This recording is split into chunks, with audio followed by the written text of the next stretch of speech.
Nine TV Telangana news కి స్వాగతం. Parliament ఎన్నికలలోని అత్యధిక మెజారిటీతో బీఆర్ఎస్ పార్టీ అభ్యర్థి వెంకటరామిరెడ్డి గెలుపొందుతున్నాడని మెదక్ మాజీ ఎమ్మెల్యే పద్మ దేవేందర్ రెడ్డి అన్నారు. ఈ మేరకు నిజాంపేట మండల కేంద్రంలో శుక్రవారం ఇంటింట ఎన్నికల ప్రచారాన్ని చేపట్టారు.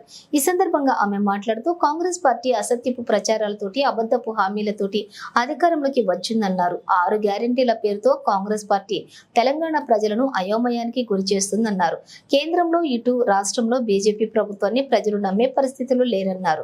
10 ఏళ్ల బీఆర్ఎస్ కేసీఆర్ పాలనలోని రాష్ట్రం అభివృద్ధి చెందిందని, తెలంగాణ ప్రజలందరూ కూడా బీఆర్ఎస్ ప్రభుత్వానికి మద్దతుగా గ్రామాలలోని ప్రజల నుండి విశేష స్పందన లభిస్తోందన్నారు. తెలంగాణ రాష్ట్రం మరింత అభివృద్ధి చెందాలంటే పార్లమెంట్ ఎన్నికలలో బీఆర్ఎస్ పార్టీ అభ్యర్థి వెంకటరామిరెడ్డిని అత్యధిక మెజారిటీతో గెలిపించాలని, కారు గుర్తుకు ఓటు వేయాలని ప్రజలను కోరారు. అనంతరం పద్మ దేవేందర్ రెడ్డి సమక్షంలో బీజేపీ పార్టీకి చెందిన గ్రామ యువకులు బీఆర్ఎస్ పార్టీలో చేరారు.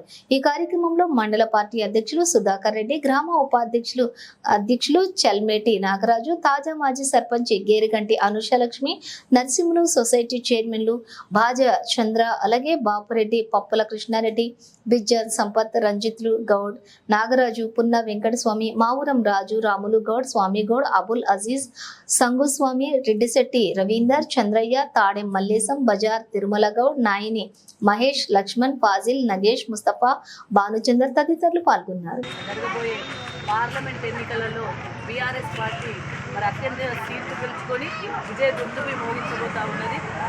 తెలంగాణ రాష్ట్రాన్ని సాధించిన తెలంగాణను అనేక సంక్షేమ అభివృద్ధి కార్యక్రమాల ద్వారా ముందుకు తీసుకెళ్లిన వ్యక్తి గౌరవ కేసీఆర్ గారు. దేశంలోనే నెంబర్ 1 రాష్ట్రంగా నిలిపిన వ్యక్తి గౌరవ కేసీఆర్ గారు. మొన్న జరిగిన జనరల్ ఎలక్షన్లో కాంగ్రెస్ పార్టీ ఎట్లా ఓడిపోతామనే ఉద్దేశం కొద్దీ అమలుగానే హామీలనిచ్చి కేసీఆర్ ముందు ఓడిపోతున్నాం కాబట్టి ఇష్టం ఉన్న రీతిలో అడ్డగోలు హామీలు ఇచ్చి అసత్య ప్రచారాలు చేసి గెలవడం జరిగింది. దాంట్లో కూడా కొద్ది మెజార్టీతోనే వాళ్ళు స్వల్ప మెజార్టీతోనే గెలవడం జరిగింది. వాళ్ళు ఇచ్చిన హామీలు ఇంకొక 10 సంవత్సరాల బడ్జెట్ ఉన్నా కానీ, రాష్ట్ర బడ్జెట్ ఉన్నా సరిపోని హామీలు ఉన్నాయి. కాబట్టి మేము ఒకటే అడుగుతా ఉన్నాం కాంగ్రెస్ పార్టీని, నెల రోజుల లోపల రుణమాఫీ చేస్తానని ఇప్పటి వరకు చేయలేదు. 2500 అక్క చెల్లెలకు పెన్షన్ ఇస్తానని ఇప్పటి వరకు చేయలేదు. 2000 రూపాయలు 4000 పెన్షన్, 2000 పెన్షన్ 4000 చేస్తామన్నారు, ఇప్పటికీ చేయలేదు. ఇప్పటి వరకు సిలిండర్ 500కే ఇస్తామన్నారు, చేయలేదు. ఏ ఒక్క హామీ కూడా నెరవేరలేదు. బాండ్ పేపర్లు అని చెప్పి 6 గ్యారంటీలు అని చెప్పేసి బాండ్ పేపర్లు గ్యారంటీ ఇచ్చిన వాటికే నమ్మకం లేని పరిస్థితుల్లో ప్రజలు కొట్టుమిట్టాడుతూ ఉన్నారు. కాంగ్రెస్ పార్టీని ఇప్పుడు నమ్మే పరిస్థితిలో లేరు. డెఫినెట్గా రేపు రాబోయే కాలంలో బీఆర్ఎస్ పార్టీని గెలిపించబోతా ఉన్నారు. స్పందన బాగుంది. వెంకటరామిరెడ్డి గారు ఒక మంచి వ్యక్తి. ఆయన ట్రస్ట్ ద్వారా ప్రజలకు సేవ చేస్తానే ఉద్దేశం కొద్ది ముందుకు వస్తూ ఉన్నారు. కాబట్టి ప్రజలందరూ వారిని ఆశీర్వదిస్తూ ఉన్నారు. తప్పకుండా రేపు జరగబోయే ఎన్నికలలో బీఆర్ఎస్ పార్టీ ముందంజలో ఉంటుంది, విజయం సాధిస్తుంది. వెంకటరామిరెడ్డి గారి ఘన విజయం ఖాయం. నేను కాంగ్రెస్ పార్టీ శ్రేణులను కూడా కోరుతా ఉన్నాను.